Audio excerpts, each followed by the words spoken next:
Queridos, boa noite.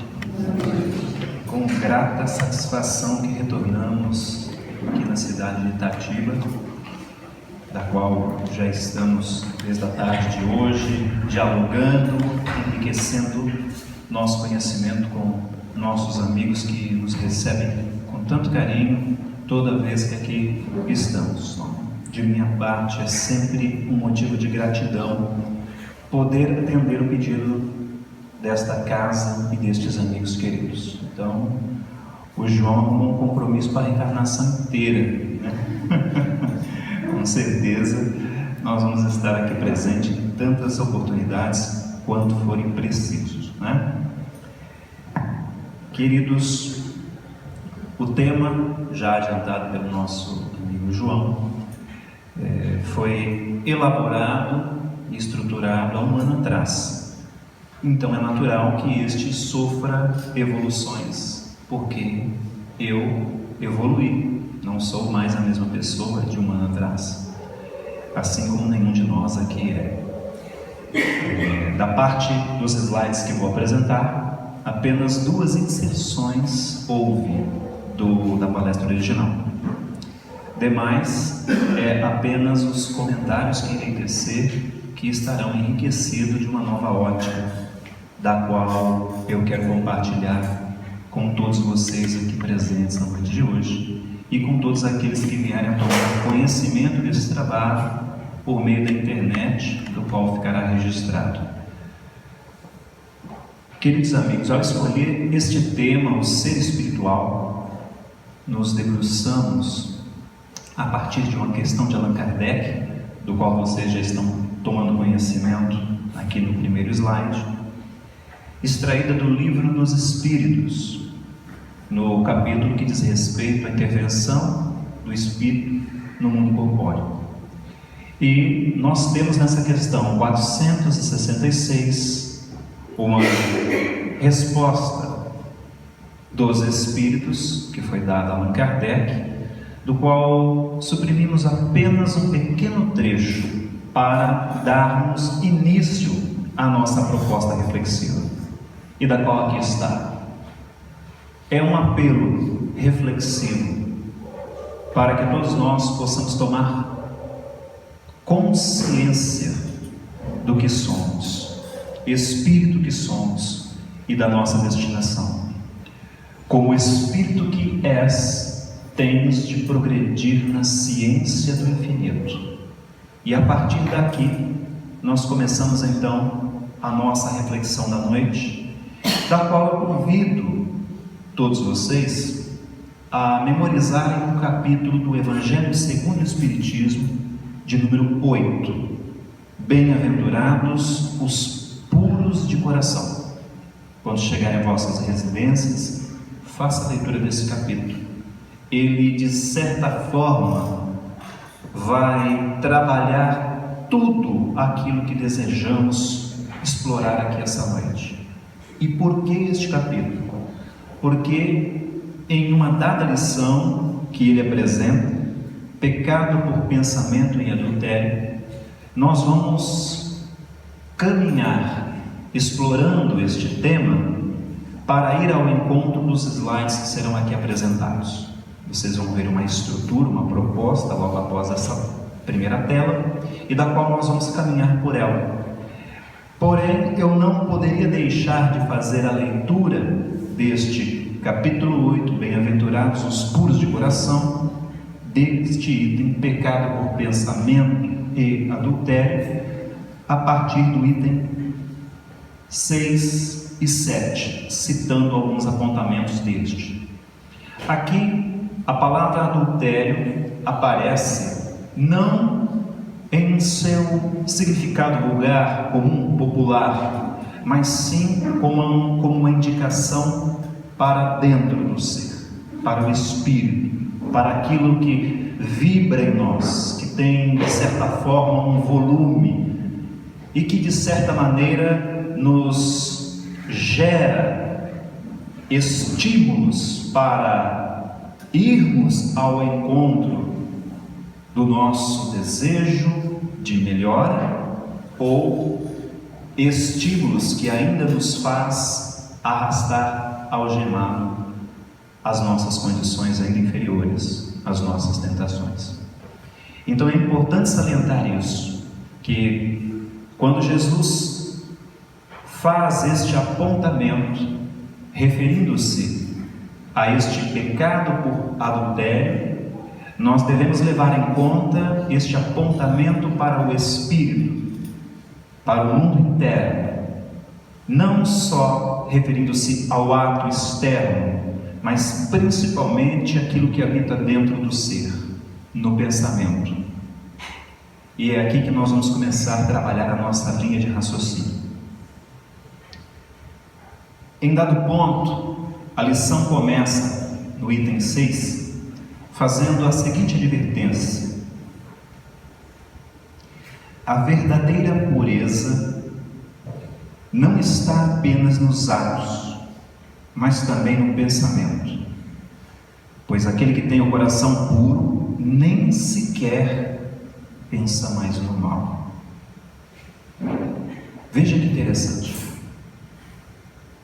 Quando nós vamos comparar esta afirmação de Jesus com passagens do seu Evangelho, dita há mais de 2000 anos, nós vamos nos deparar, por exemplo, a apontamentos para que faça-se uma análise interna, a exemplo do julgar o próximo, onde é colocado na expressão: antes de apontar o cisco no olho do teu irmão, observa a trave que é em ti. Eu só me conecto com aquilo que há em mim. Caso contrário, aquele mal que eu vejo não me incomoda a ponto de eu tecer pensamentos que, em particular, funcionam como uma espécie de julgamento, condenando e executando aquele que eu estou observando. Neste sentido, há um movimento em particular. O que há em ti que aponta no outro? É preciso muita calma, muita análise para o campo do espírito, aceitando o convite para se reconhecer vulnerável na etapa que nós estamos, para que possa de fato conseguir chegar a essa autoanálise crítica e sincera a respeito de nós mesmos.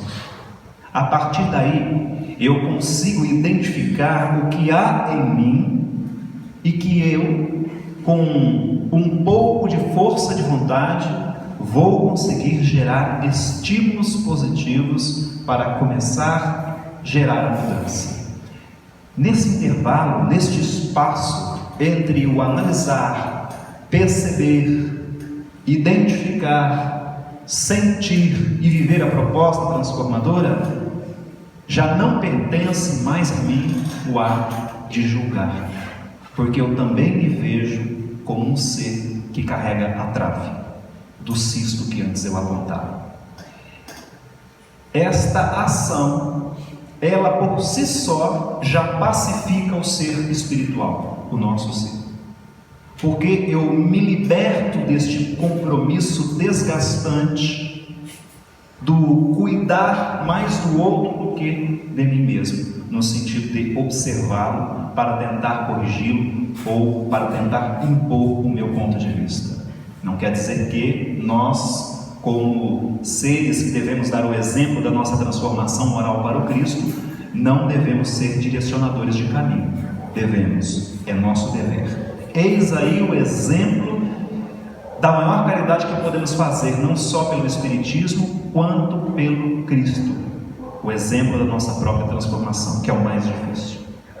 O divulgar, ele ainda está no ato, na ação externa, podemos dizer assim, mas o divulgar a transformação é interno, e é esta transformação que conta. E aqui eu salto para o item 7 e começo a citar a seguinte expressão: para todos nós que nos sentimos incomodados com o que já identificamos em nós. Veja, como espírito, que somos, permita-me trabalhar a frase, temos que progredir na ciência do infinito. Então eu comecei a fazer uma sondagem. Eu percebi, e antes, quando percebia, nada fazia, e ainda continuava agindo da maneira como sempre agia, hoje já não mais. Com uma nova mentalidade, com uma nova lucidez, eu passo então a me sentir incomodado, eu passo então a elaborar propostas educativas para a minha alma, a ponto de provocar pequenas transformações e que vão resultar numa mudança de comportamento. E então nós percebemos que esta ação de perceber, identificar e se conscientizar daquilo que habita em nós faz com que nós possamos utilizar este ponto vulnerável como sendo um estímulo de mudança.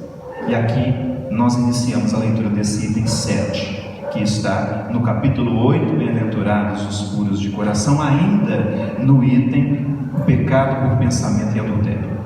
À medida que a alma, nós, espíritos encarnados em uma experiência espiritual na matéria, comprometida com o mau caminho, eu percebi o que há em mim. O estímulo desta percepção que eu identifiquei, devido ao conhecimento que eu estou adquirindo, está me incomodando. Eu me sinto incomodado.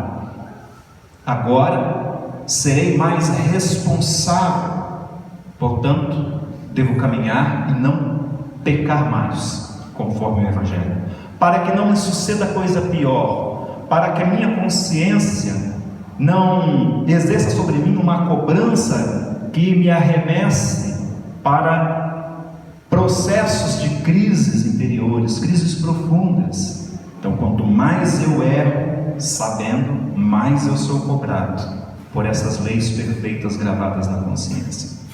Esta luz, à medida que a alma comprometida no mau caminho avança na vida espiritual, compreendendo que tem que progredir, porque é um espírito, vai se esclarecendo e pouco a pouco se liberta de suas imperfeições. Veja que interessante.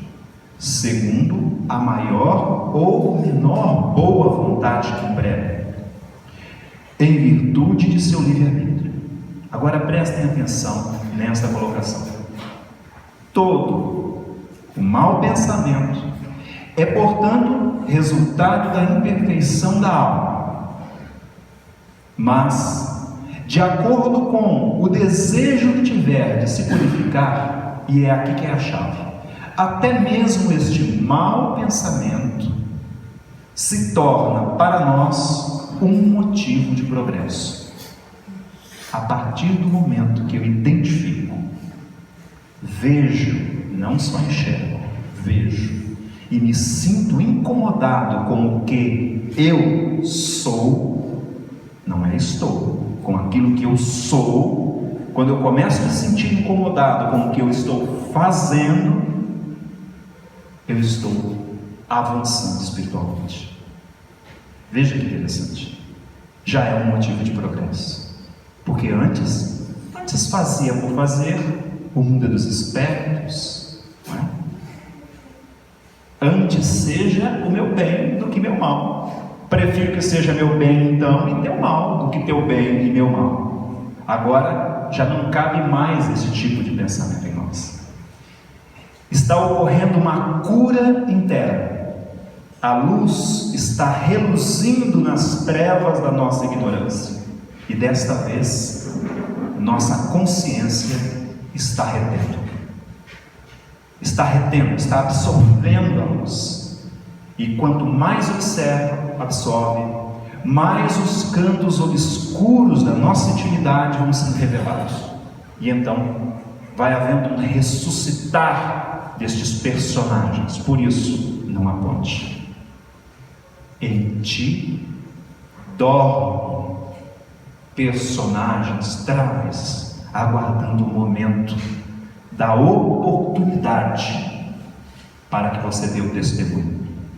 E então, quanto mais alimento espiritual eu tenho, quanto mais esclarecimento, quanto mais minha consciência retém a luz que reluz nas trevas da minha ignorância, este verbo que é puro movimento e transformação, mais informação, esclarecimento e sentimento eu tenho para poder vivenciar o momento do confronto, o momento no qual eu vou encontrar a oportunidade.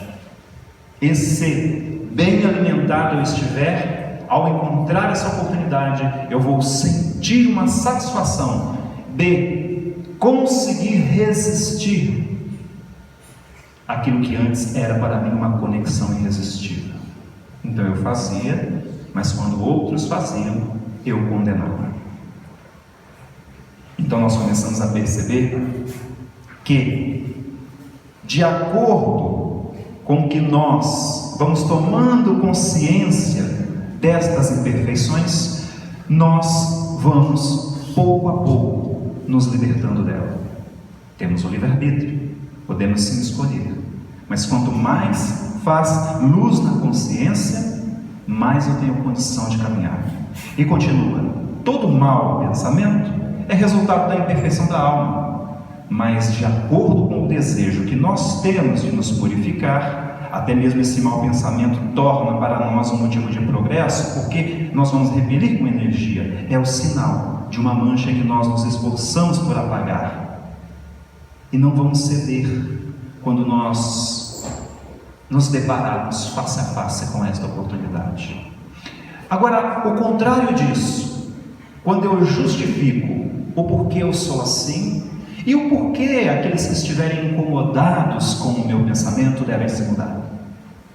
Aquele que, pelo contrário, não tomou boas resoluções, não se preparou, não sondou, não observou qual é o ponto de incômodo que vive em ti. Se a vida lhe está dando sempre o mais do mesmo, é sinal que já está com a seta luminosa apontando: é aqui que deve multiplicar teu talento. Qual é o meu comportamento? Aquilo que eu não desejaria que fosse feito comigo. Quais são os pensamentos que passam pela minha alma, que eu retenho e ainda tenho o prazer de executá-los, de pôr em prática? E quais são os pensamentos, entre aspas, maus, que tem a ver com os meus sentimentos ainda inferiorizados, mas que eu os percebo e busco resistir, busco repelir? Aqui o bem está por se fazer. Que bom que eu percebo que pensamentos maus vagueiam por minha mente e eu já não concordo mais. Veja esta expiação, este processo depurativo, a força que eu tenho que fazer para resistir. Isso é mérito. Eu estou conquistando simpatias positivas espirituais que percebem o esforço que eu faço para resistir um chamado de uma tentação quando esta surge à minha frente. É silencioso, não tem aplausos, é a própria consciência lhe avaliando. Aqui é só você na presença do Cristo. A luz vai reluzir nas trevas da nossa ignorância. Se eu retê-la, significa que eu aceitei o processo transformador e posso ouvir a voz: vem e siga-me. Para isso, eu preciso determinar na minha vida uma mudança. Para isso, o ser antigo, denominado como homem velho, precisa morrer, para que renasça o homem novo, aquele que vai trajar essa nova veste, a veste da nova consciência. Perceba, aquele que pelo contrário não tomou boas resoluções, ainda busca a ocasião de praticar o mal, sempre está com os desejos borbulhando, os pensamentos conectando com o objeto da satisfação. E aqui eu consigo já me autoavaliar e deduzir o que em mim me causa desconforto, incômodo, o que em mim me causa desequilíbrio, porque a consciência não aceita justificativa. É um terreno onde está gravado as leis de Deus. Então eu preciso me aproximar deste terreno. Este caminho para o altar, onde eu vou deixar a minha oferta do esforço, da transformação pessoal, é feito com pureza, com delicadeza. Eu preciso sondar o meu ambiente íntimo para descobrir quais os adversários que caminham comigo enquanto eu estou a caminho do meu altar, para que eu me apazigue com eles. E então eu consigo compreender. Estou buscando estas ocasiões para praticar aquilo que desejo, que penso.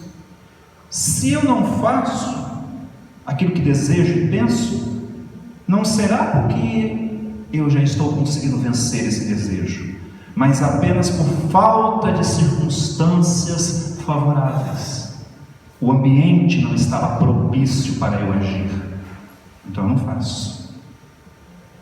Sou tão culpado como se houvesse praticado, porque no meu pensamento eu só aguardo o momento de fazer. Veja que interessante.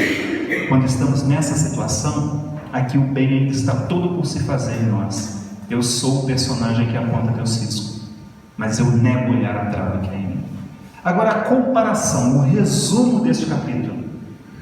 Em resumo, uma pessoa que nem sequer concebe um mau pensamento, conforme já dissemos no início, já realizou esse processo de transformação, de busca. Aquele que ainda tem esse pensamento, mas repele, está em via de realizá-los. Nós temos pensamentos que nos impedem da busca de desejos que nós não concordamos que façam conosco, mas alguns nós já estamos repelindo. Então o bem está por se fazer.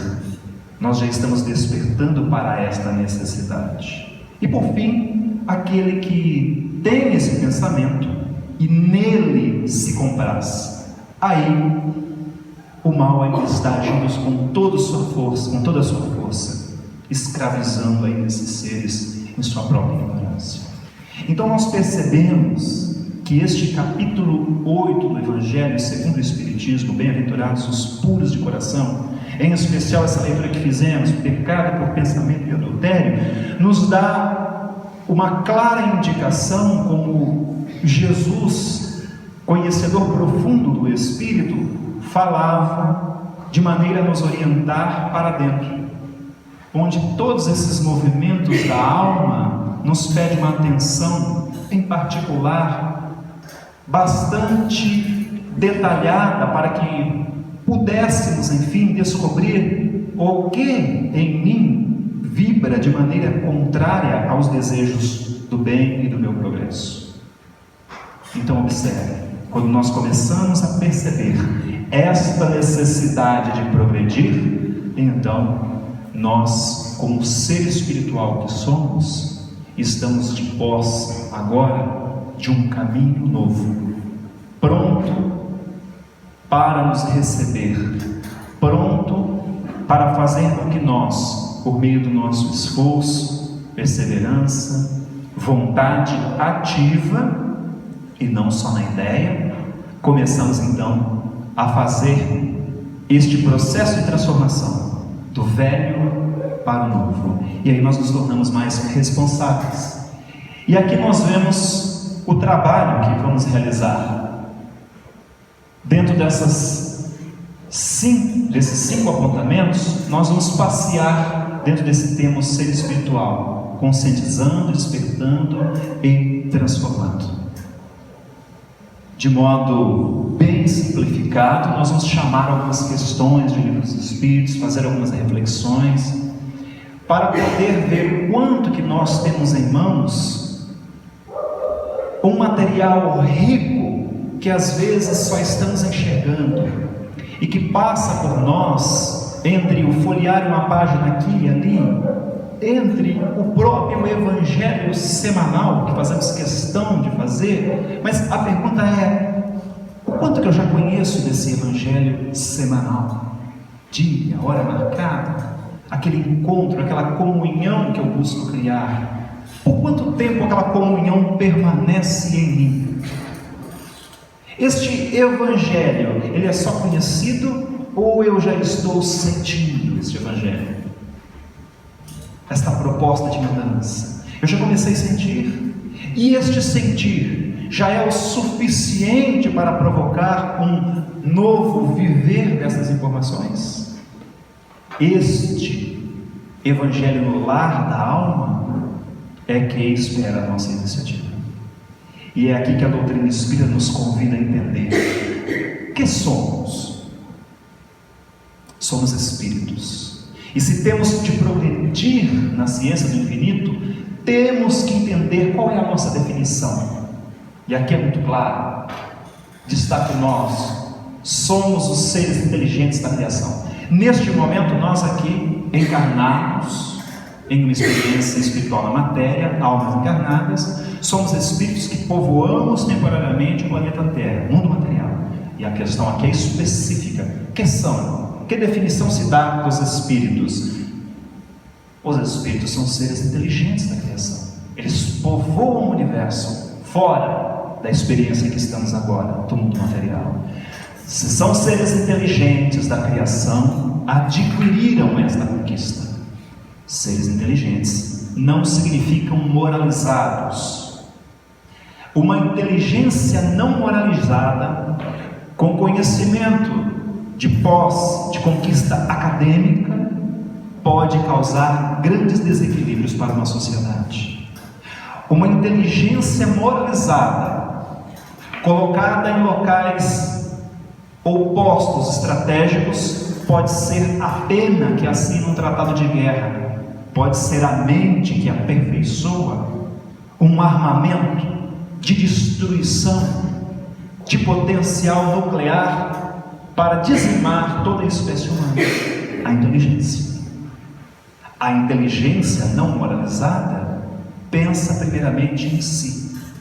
A inteligência moralizada, vimos o vídeo, Fraternidade Sem Fronteiras, mãos unidas para encontrar soluções. Esta é uma citação do espírito amigo Meili, que vai dizer: mãos unidas, soluções encontradas.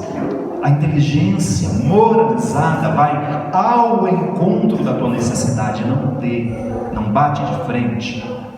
O mundo das inteligências moralizadas não existe competição, existe cooperação, existe interesse mútuo para a melhora da situação planetária. Sabemos que isso não se dá de uma hora para outra.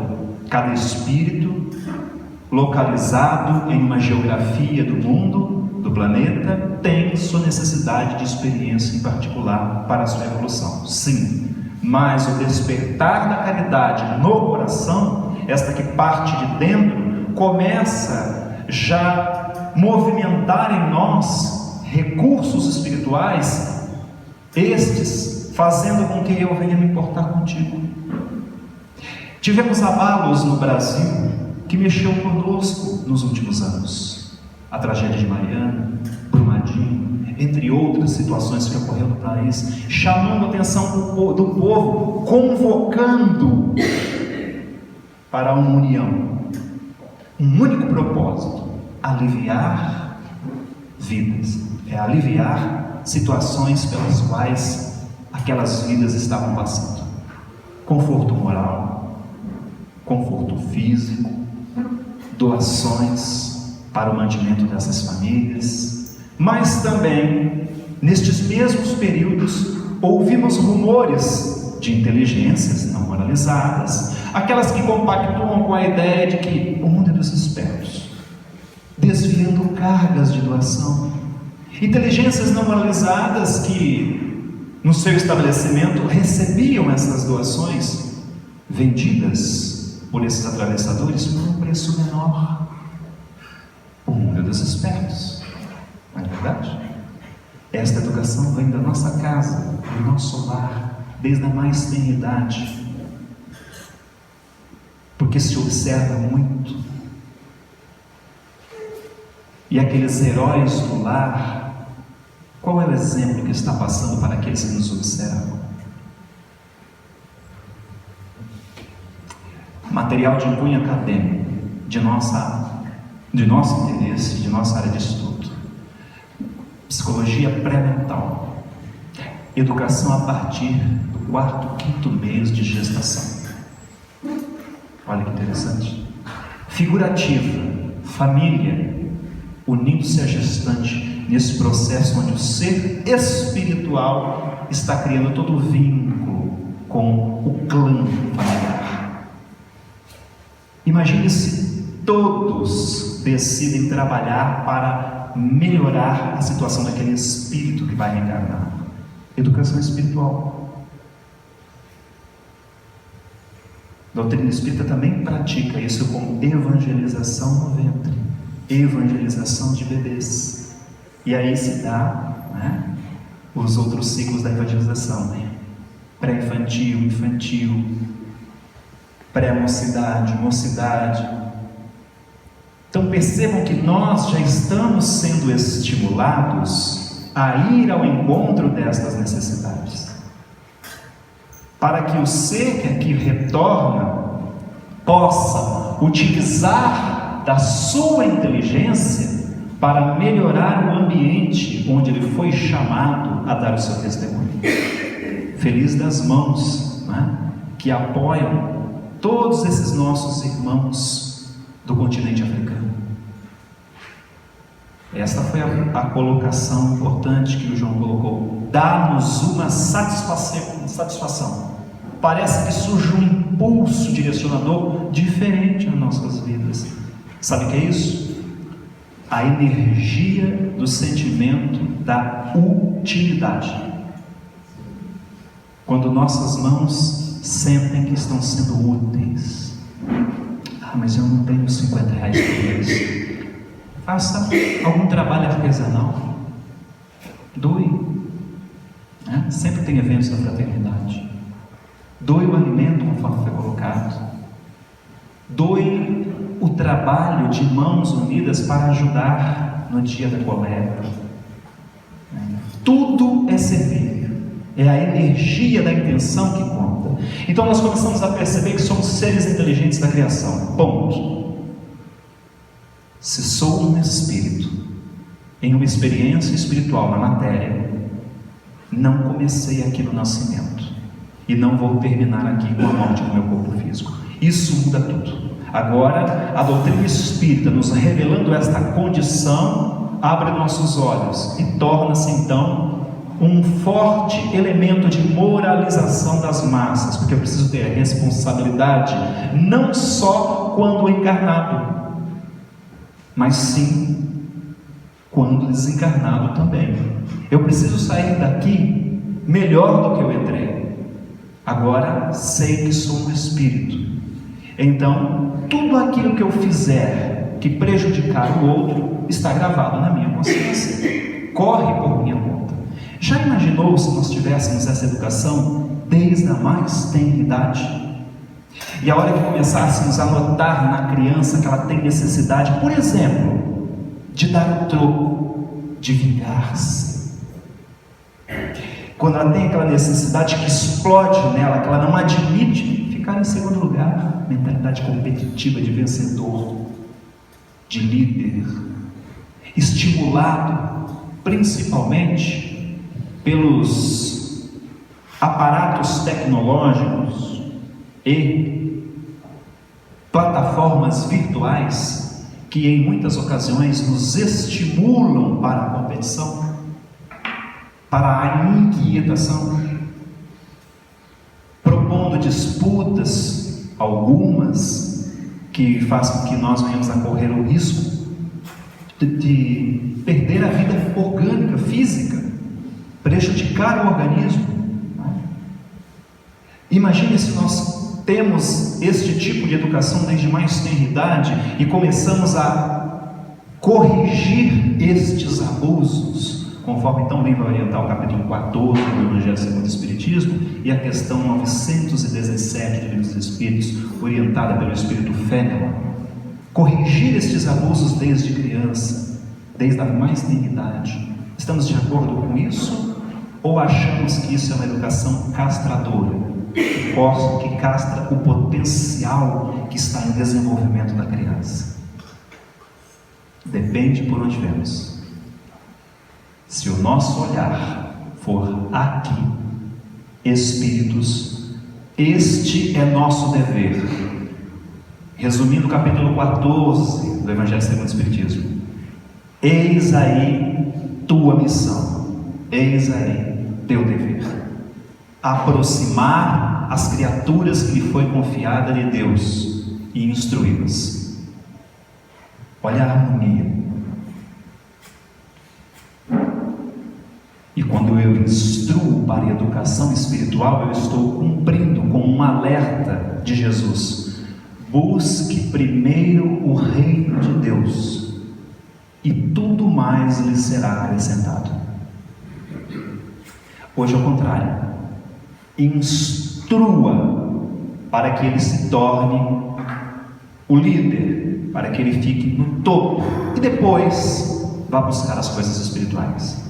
E aí nós vemos o que estamos vendo: crises de toda sorte surgindo, e a epidemia do suicídio ceifando vidas cada vez mais cedo. Falta de estímulo, não é? Este desânimo que desola a alma, gerando desgosto, fazendo com que eu perca o gosto. Por quê? Pela vida, pelos seres vivos. A energia da indiferença. Olha agora a diferença, inutilidade. Então eu não tenho esse estímulo da energia, deste sentimento que é da utilidade. Eu perco a admiração. E quando eu perco a admiração, eu não tenho problema em lesar minha vida, mesmo que eu sei que eu vou ferir o ser que mais me ama, meus pais. Não tem problema. O que importa é como eu estou me sentindo.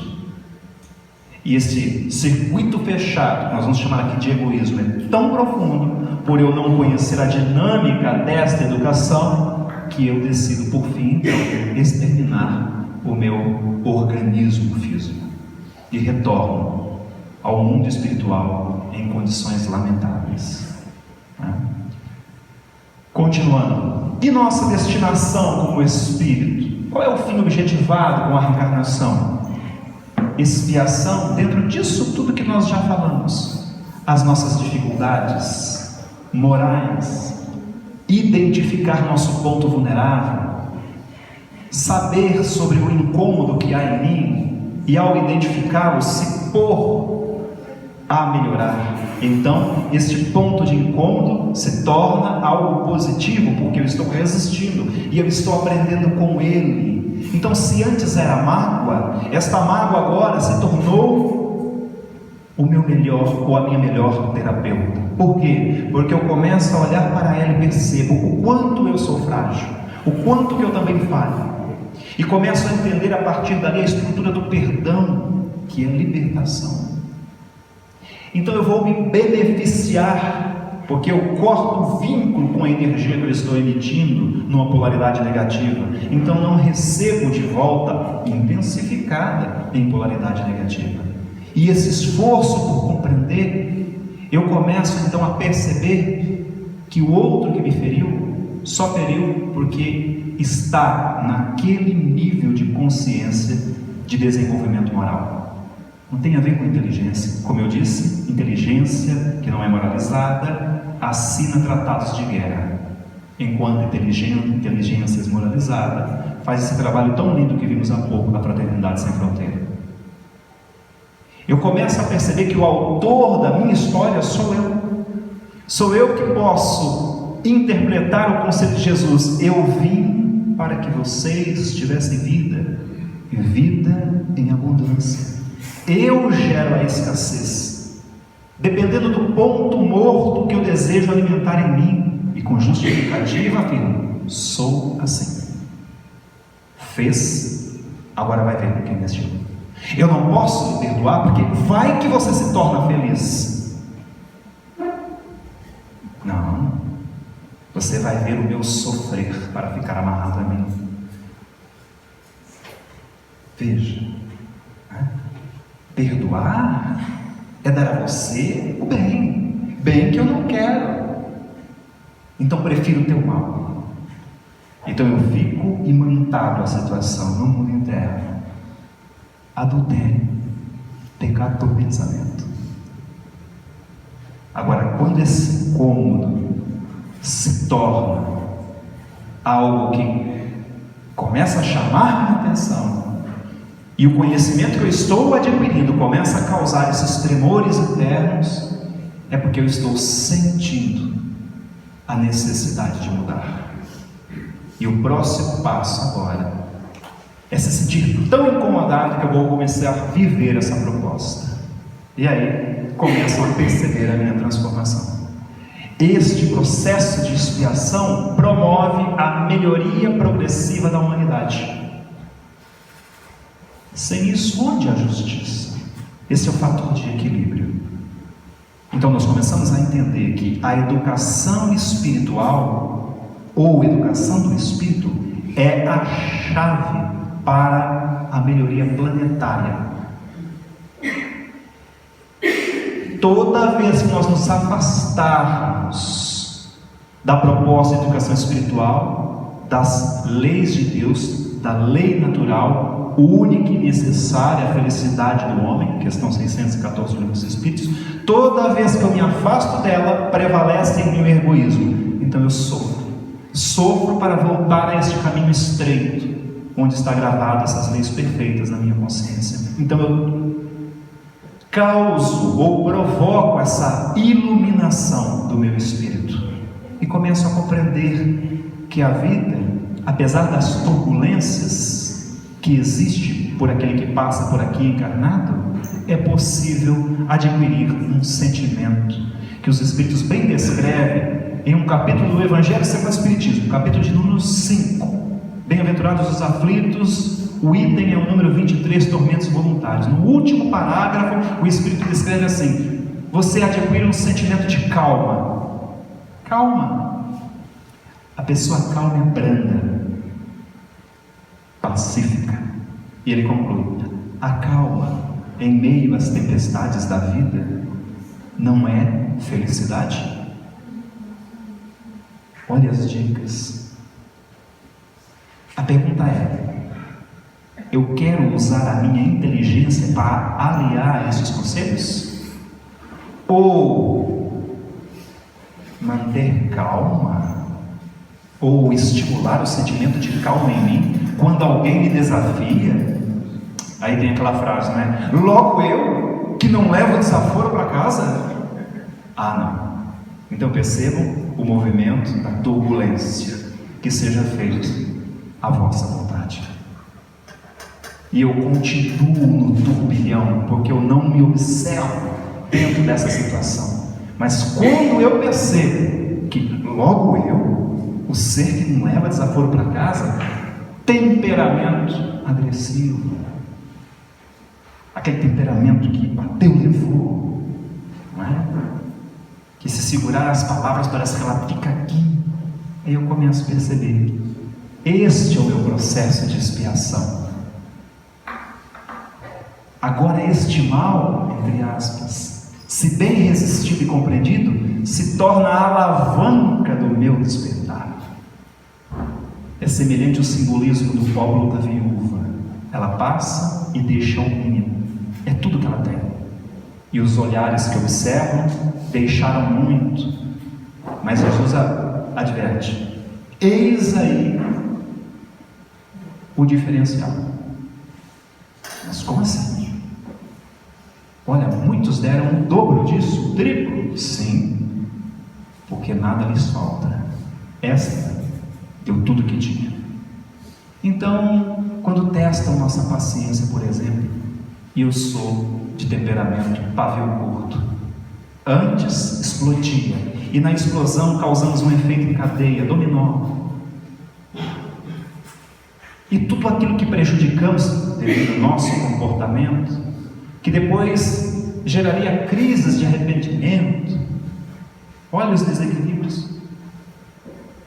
Agora, com o conhecimento, com a identificação, com a luz que se faz e é retida, eu entendo o que devo fazer.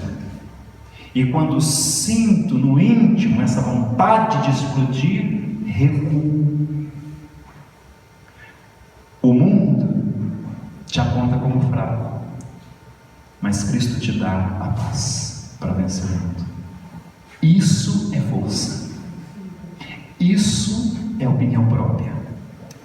E do mais, é ser gerenciado pela força das próprias emoções, do próprio temperamento, dos gatilhos comportamentais, que faz você fechar a mão que auxilia e estende para salvar a vida, e esburrar um irmão, um espírito em processo reencarnatório junto contigo, criando aí um vínculo de energias de ódio. O mundo temporário, simbólico, aplaude. Este sim é forte. Este sim, menino que representa a família. Mas internamente eu criei uma crise. Olha os nossos comportamentos. Começamos a nos ver nessas etapas educativas. O quanto que recebemos de informação assim, o quanto que doamos de informação assim. Observar-nos nesse cenário é provocar cura espiritual, é nos libertar. E então continuamos. E o entendimento de tudo isso, conforme estamos falando, nos faz perguntar: mas se todos nós já estamos nos esforçando para melhorar, o planeta já avançou tanto, olha, do Cristo até hoje, mais de 2000 anos. Aí vamos usar a frase Brasil, né? Coração do mundo, pátria do Evangelho, e vemos o que estamos vendo aí. Por que não efetua esta civilização imediatamente, já, agora, todo o bem que nós podemos produzir? Qual é todo o bem que eu posso produzir? Será que eu já me questionei?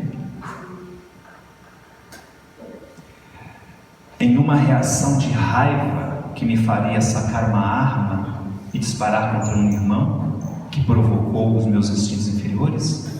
Todo o bem que eu posso fazer nessa ocasião é não deixar a raiva me dominar. É menos um crime na face da terra. Por que isso não acontece de uma hora para outra?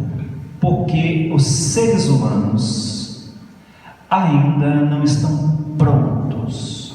Em algumas traduções se diz aptos, de aptidão.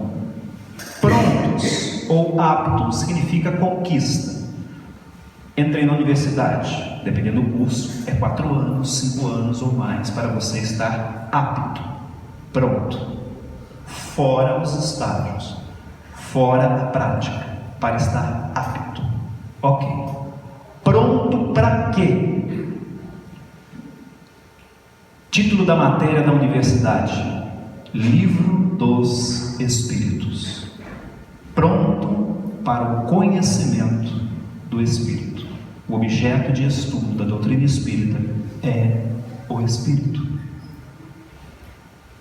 Porque os homens ainda não estão prontos, não conhecem profundamente as leis morais que regem a natureza do Espírito. Por isso não conseguem modificá-las ainda, nem disposto a alcançar. Seu bem pode ser meu mal, principalmente se é com meu concorrente. Então não quero. Eu sei o bem que eu poderia fazer para você, mas eu estou magoado, eu não quero. Então nós percebemos a armadilha que caímos, mesmo em meio a tanta informação e esclarecimento que já temos. A luz reluz nas trevas, mas as trevas não a reconhecem, não a retêm. Está em João, Primeira carta. E nós continuamos vendo esses conselhos ecoando até os dias de hoje. E é preciso estar pronto e disposto a produzir tudo isso para poder efetuar esta mudança. Mas nós já estamos vendo mãos que estão trabalhando para isso, que já estão se tornando cada vez melhores, mais esclarecidos, transformados, mais dispostos para alcançar esse bem, toda essa transformação. E então nós vamos percebendo que o nosso compromisso é nos modificar interiormente.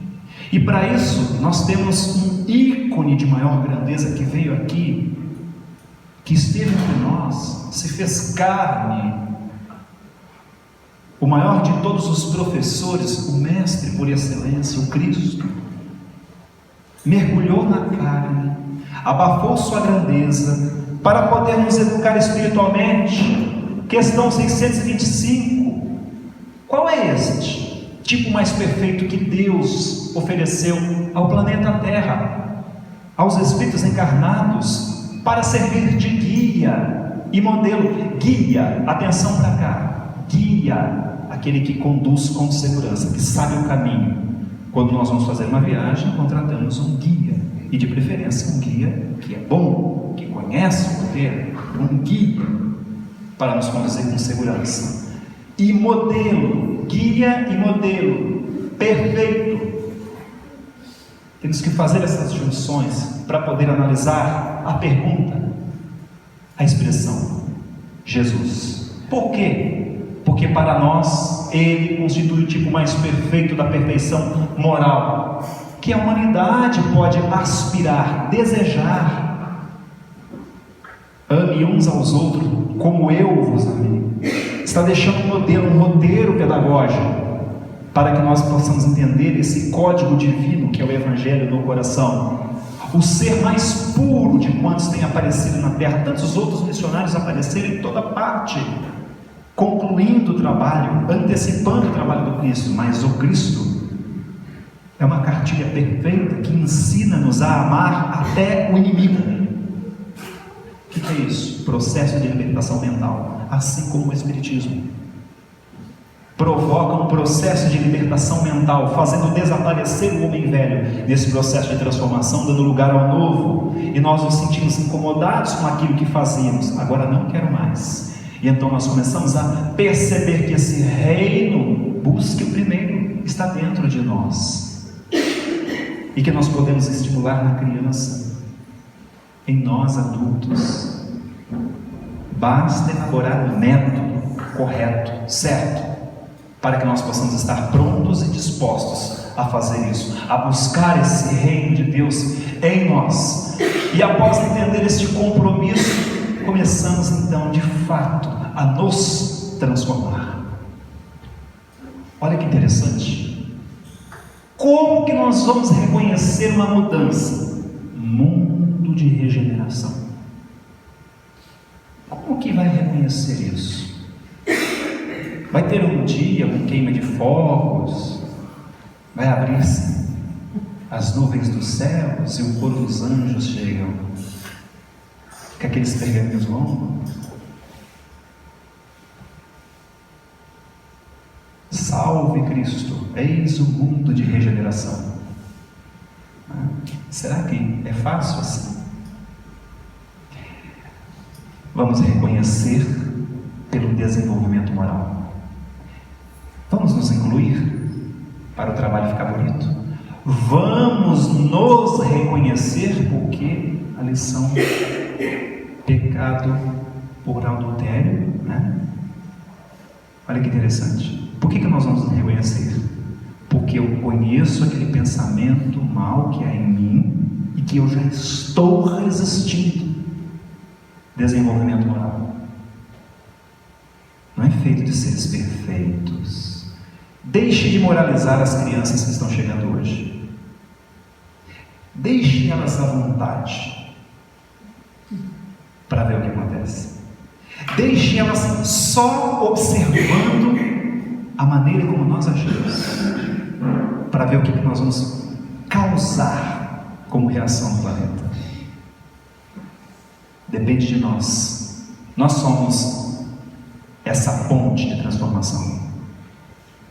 Os adultos são chamados à atenção por isso. No capítulo 14 do Evangelho segundo o Espiritismo. Porque somos nós que temos de aproximar de Deus os seres que nos foram enviados e instruí-los. Eis o progresso espiritual. Vamos reconhecer pelo nosso desenvolvimento moral. Quando isso? O que vai ocorrer para mim me reconhecer e reconhecer o outro transformado? À medida que a civilização, que nós vamos nos aperfeiçoando, vamos fazer cessar alguns dos males que eu, que você, que nós criamos. Qual é o mal que eu criei para a minha vida com o meu comportamento? Qual é o mal que pensamentos repetitivos criam para mim, a ponto de causar em mim doenças físicas? Eu já sei falar. Eu sei falar para alguém qual é o mal que eu gero para mim mesmo. Desconforto íntimo, pensamento me acusando. Por que você fez isso de novo? Olha agora a rede que nós caímos, olha a teia que nós estamos. Agora vocês não podem dar um passo a mais. É como um jogo de xadrez. Fechou o jogo, e agora? Como você resolve essa equação? Paz de consciência. Por isso o Espírito afirma: a calma em meio às tempestades da vida não é felicidade. E conclui: males que desaparecerão, todos com o progresso moral, conforme eu for identificando aquilo que eu preciso melhorar, conforme no ser de eternidade eu percebo o comportamento. E antes de dizer assim, puxou fulano de tal da família, corrige. É uma erva daninha aquele comportamento. Aquele personagem, aquele comportamento precisa ser evangelizado o quanto antes. Porque se não for, pode encontrar ali terra fértil e se desenvolver. É claro que todos os espíritos têm seu temperamento, têm seus comportamentos, né? Mas quanto mais educação nós dermos no sentido da educação espiritual, melhor nós vamos colaborar. Esta é a questão 793. E então tereis verdadeiramente o direito de vos dizer civilizado, quando este esforço para a conquista do desenvolvimento moral começar a se operar em nós. Como que nós nos afirmamos ser seres civilizados se ainda puxamos o gatilho para o nosso irmão? É isso que o Espírito está trabalhando aqui. Senão, quando vossa sociedade houver esbanidos os vícios, isso está na alma, é sempre dentro, que desonram ao adultério. E quando viverdes como irmãos, claro, ainda tem chão para a gente fazer isso, não tem? Mas já estamos começando a fazer isso, né? Praticando a caridade cristã. Caridade cristã, não só com o prover, com a doação do bem material, mas a caridade cristã no sentido de compreender que quando alguém lhe ofende, ainda está doente da alma, assim como eu estive um dia. E se eu já compreendo isso, mais de mim é cobrado. Eu preciso buscar os recursos para provocar o perdão, porque já passei, já estive no mesmo lugar. Não tenho direito de condenar. A condenação está ligada à imperfeição moral. A libertação, conheça a verdade, e a verdade vos libertará. A libertação ao progresso moral. Até então, enquanto isso não acontece dentro, sereis apenas povos esclarecidos, com muitos diplomas. Gabaritei o Enem de ponta a ponta. Só sou uma pessoa esclarecida. Como que é meu coração quando alguém me fere? Quem sou eu como um ser competitivo? Como que eu demarco meu terreno da ambição? Até então sereis apenas povos esclarecidos, que inclusive enviam um homem à lua, que percorreram a primeira fase da civilização. Olha o que nós já provocamos com a primeira fase da civilização. Quantas bênçãos! Tecnologia moderna, Olha o local que nos abriga. Tecnologia que vai nos transmitir, para quem quiser acessar este material. Há 50 anos atrás, isso não era possível, não dessa forma, com tamanha facilidade. A projeção que vocês estão vendo aqui, se houver algum professor aqui, vai entender o que era projeção há 30 anos atrás. O sacrifício para tirar uma folha e colocar outra. Essa palestra nossa não ia terminar nunca. Então, se adquirimos isso com a nossa inteligência, com toda a nossa inteligência, imagine quando a nossa inteligência se moralizar. Fazer parceria com o amor, despertar a luz que é em nós. Imagine o progresso. É o fim das misérias do planeta. Mundo de regeneração. Novas ciências, novas tecnologias que sequer imaginamos, ou se já imaginamos, são segredos ainda, não é, de governo, ou no máximo que podemos chegar é pela nossa imaginação ou nos filmes de ficção. Mas é possível, não é? Diante de tudo isso que aqui falamos, resumimos entre conhecer as mensagens de transformação moral, as mensagens do Cristo, esse código divino que nos eleva diante das tempestades da vida, conhecer as informações dos Espíritos que faz com que haja uma revolução para nós compreendermos a pedagogia do Cristo, sentir este conhecimento, que aí começa a provocar em nós uma revolução, é no sentir o conhecimento que o homem velho começa a dar lugar para o homem novo. Senão eu só me torno uma enciclopédia ambulante. Eu muito sei, mas sou como a expressão da figueira seca. Não vou render frutos.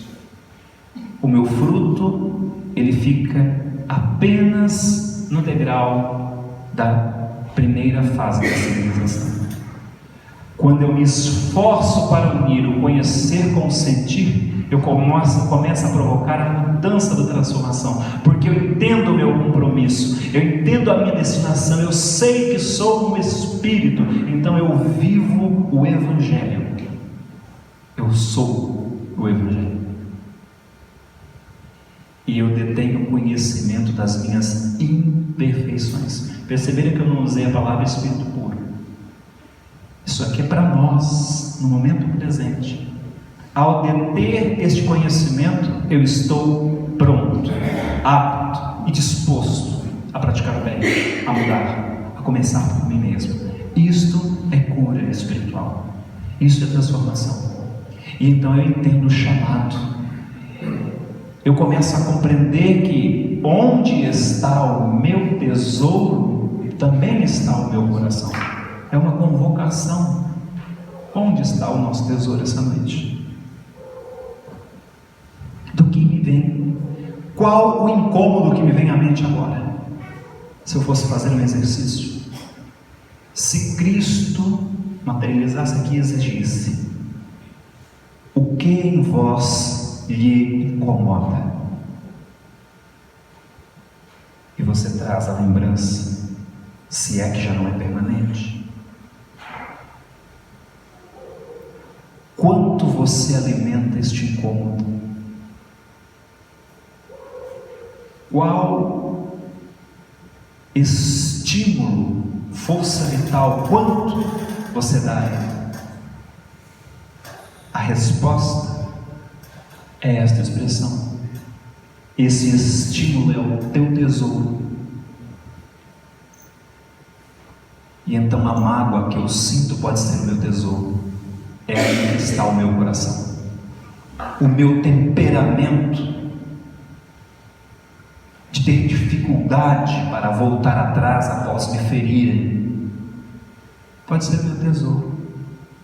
É ali onde está o meu coração. Então eu não posso ser curado enquanto o medicamento não faz efeito em mim. Eu preciso de mais um tempo. E este tempo, na vida física, pode resultar em sofrer. Eu que escolho ter vida em abundância ou ter vida em escassez. Conforme eu vou me iluminando interiormente, eu percebo que ao moralizar a minha inteligência, eu não só uso para os cálculos, para os resultados da ciência empírica, filosóficos, eu uso para a educação do ser, para a libertação. E aí eu entendo como fazer para que seja paga todas aquelas dívidas da consciência, porque eu não vou sair dali enquanto não tiver quitado os meus débitos. E eu percebo que é com muito pouco, conforme afirmam os Espíritos, que eu consigo movimentar esses recursos. Basta eu ser sincero e identificar aquilo que antes só enxergava. Agora que vejo, agora que os meus olhos foram abertos, mais eu posso ser cobrado. E quanto mais pecar, mais pode ocorrer sobre mim situações semelhantes àquilo que eu faço. Eu começo a perceber então que o processo do ir e vir, o processo do entender o processo do entender a dinâmica de onde estou, o lugar que ocupo, com quem ocupo e como lido com a situação, conforme eu vou entendendo a necessidade de educação espiritual para melhor me compreender neste cenário, eu consigo me libertar daquilo que me aflige.